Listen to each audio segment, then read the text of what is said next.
Good morning, everybody. I know you saw that. And welcome to an early Monday morning edition of Seriously Fast Media. My name is Tom Ludemoser, and I'm here to talk about some NASCAR with you. Here's the news. There are 6 days remaining until the Daytona 500. There is less than 1 day remaining until the Busch Clash. Not even a work week until the duels. And I'm excited.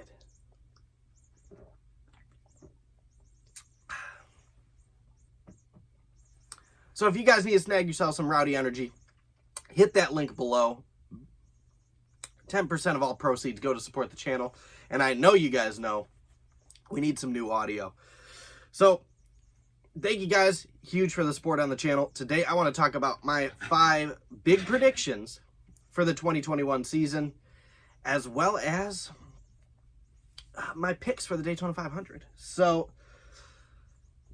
just going out of the gate, we're going to start with number 1. Number 1 is Kyle Larson will snag a win this season. And if he does more than 1, I think it'll maybe be 2.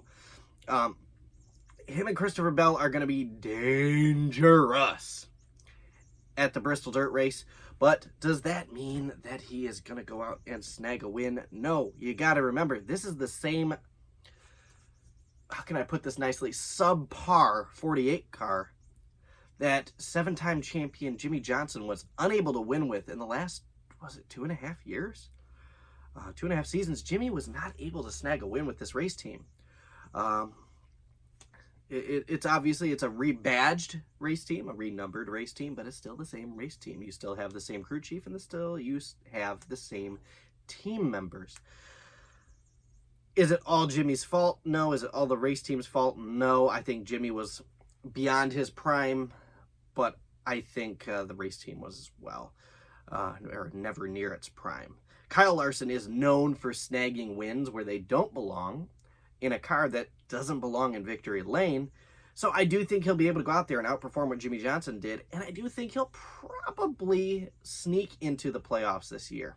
Is that a guarantee? Obviously not, but I do think it's going to happen. That has got to stop leaning on me. Number 2, I don't think Chase Elliott's going to go out and dominate this year. Chase Elliott, obviously last year, numerous road course race wins. Obviously, your Cup Series champion. I think he has the championship, what do they call it? The championship flu or something? What do you guys call it? So everybody's got something different. There are 7 road course races in the points-paying road course races, I should say. This year, I don't think Chase Elliott goes out and dominates like everyone seems to think he's going to do. I think he will go out. I think he will snag a win or 2. But you know what? Just like, Dale Jr. at restrictor plates and Jeff Gordon at Martinsville, people are going to figure out what you're doing. And especially seeing as now that there are 7 road courses on the schedule, I think the teams really have to get their crap together and get rolling. And I think you are going to find other drivers who are going to be just as competitive as Chase Elliott on road courses. So that is going to be my second prediction, that Chase does not go out and dominate road courses. And in fact, he might have that championship slump. And I think he'll snag a win or 2, but I don't think he's a Final Four contender. I really don't. If he does go out there and win a lot of those races, then yeah, sure. He can ride he can do what, a lot of these drivers have done and ride those playoff points to the championship. Everybody thought Kevin Harvick was going to do. That's a big key right there, guys. Kevin Harvick had a lot of playoff points. He was not able to ride those playoff points into the championship 4. It just goes to show you, and that's one of the reasons I like this format. Prediction number 3, I think, at least at the one event that he's going to run in the car, which is literally going to be a point-paying race 2 weeks later, Ty Dillon is going to outperform Bubba Wallace at the road course at Daytona. Why do I say that? Well, Bubba has a absolutely miserable road course history. What was he last year? 20-something place in almost every racetrack.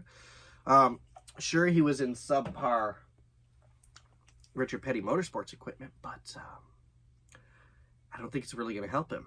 I really don't. Ty Dillon is a decent road course racer. He snagged a playoff point and a stage win last year at, actually, I think it was the Daytona race. Or no, was that the Roval? I think it was the Roval. So, I mean, he's obviously and he did it in Germain equipment, too.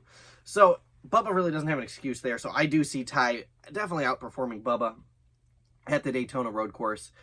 But here's the key. I also see that one performance outperforming Bubba at every road course. Prediction number 4, Austin Cindric is going to win a road course. So Austin Cindric, obviously, everybody knows he's going to run that number 33 Verizon Ford Mustang. He's going to attempt to qualify the Daytona 500 in that car. He is also, it's been stated, he is going to run several different races. And I think that Penske would be a pretty dumb idea from Penske if they decided not to field him in a road course. Look at Indy. He won Indy last year. The inaugural Indy, and he climbed the fence like his hero did. I think if Cindric can be fielded at, hell, even Indy, in Penske equipment, which, let's be honest, Penske equipment can win road courses, he can go out and win a race. So that's my next bold prediction. If Austin Cindric can go out and be fielded at a road course, I say he snags a win in his, I don't want to say rookie season, because it's technically not a rookie season, in his first part-time season. I think it's great that a lot of these younger drivers and lower series drivers are getting part-time rides in Cup Series this year. They haven't really been doing too much of that the last several years. The most notable would be Eric Jones filling in for Kyle Busch when Busch broke his legs at Daytona.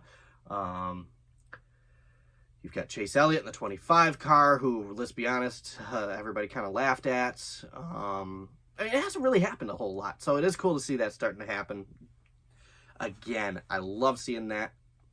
And then for my 5th prediction, I didn't even write anything down. You guys can see right here, I didn't even write anything down.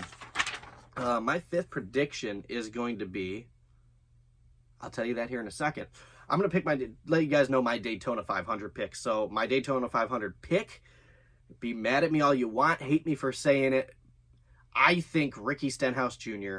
has been so close to winning so many times at restrictor plate tracks.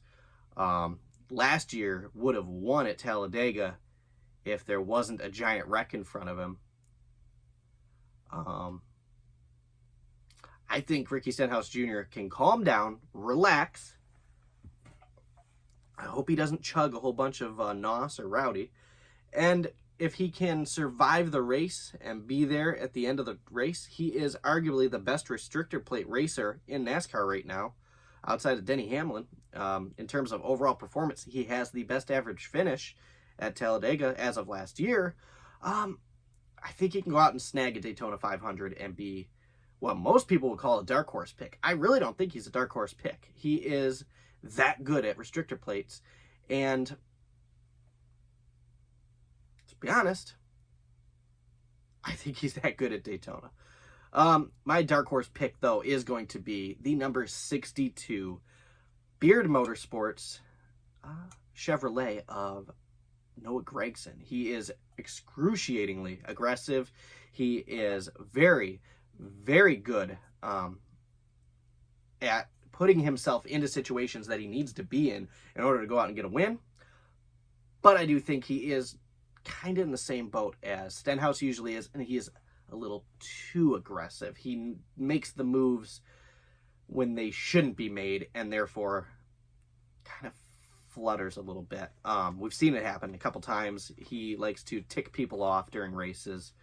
I mean, didn't he completely junk the 18 car on like lap 5 or 15 or something like that last year at one of the mile and a halves? So I do see Gragson as being a dark horse contender for the Daytona 500. That Beard Motorsports car is always up front at those tracks with Brent Gaughan behind the wheel. I do think they have the speed, they have the partnerships, and I think with the unfortunate untimely passing of the owner, Mr. Beard Sr., I do think that they have the resolve to go out and snag that win as well. So let me know what you guys think in the comments below on that. And then last but not least, I know we just crossed over 10 minutes here. I think my last bold prediction is going to be we are going to see more single-time winners than we did last year. Obviously, you had the utter freaking domination of the regular season and some of the postseason too. I think we don't see the dominance of Kevin Harvick and Denny Hamlin again. I think we see more drivers come in. I think we see a lot of these guys who we have seen win 1 or 2 races over the last couple of years come up and get back to where they were in the past. Mark Truex Jr., for example, Kyle Busch, for example, 1 win apiece, and I say they go out and they get themselves a few. I think that is something that probably shouldn't be counted out. But I don't think there's the utter dominance of 2 or 3 drivers this year.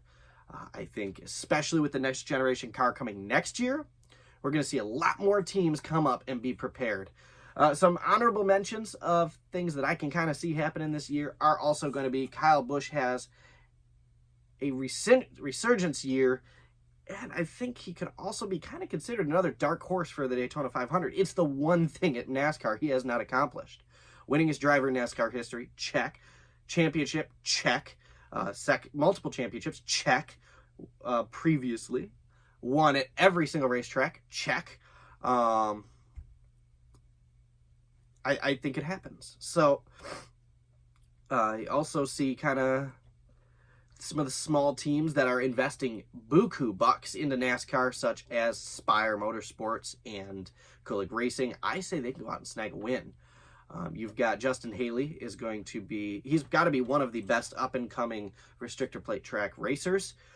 He has contract to race a couple races so far, just a couple. That doesn't mean he can't race more. For Spire Motorsports, he's going to be racing at my home track of Michigan, as well as the Phoenix race here in March. And then you've got Kulig in that 16 car, we've only got 2 drivers for 2 races announced, and they're the first 2 races. So they want to field a full season. I see them going out and probably bringing Haley in, whether that be at a Talladega or a Daytona, or maybe both of them, and getting out there and getting competitive. They're bringing AJ Allmendinger to the Daytona road course, which he has run many times in his motorsports career, and I think that could potentially snag that team a win as well. So watch out for some of these smaller teams, guys. That is my last bold prediction. That is an honorable mention, but that is one of my last bold predictions. Let me know what you guys think below. Did I miss something? Do you think something in my list should be replaced? Let me know in that comment section. Thanks for watching, guys. Thanks for supporting the channel. Snag yourself some Rowdy. I love it. Green tea caffeine, so it's not crap. It's not the junk that they put in a lot of these other energy drinks. I like it. I'm going to order me some when I get to work today. I got to order a new box because I got 1, 2, I've got 3 plus a display can left. So we're running dangerously low.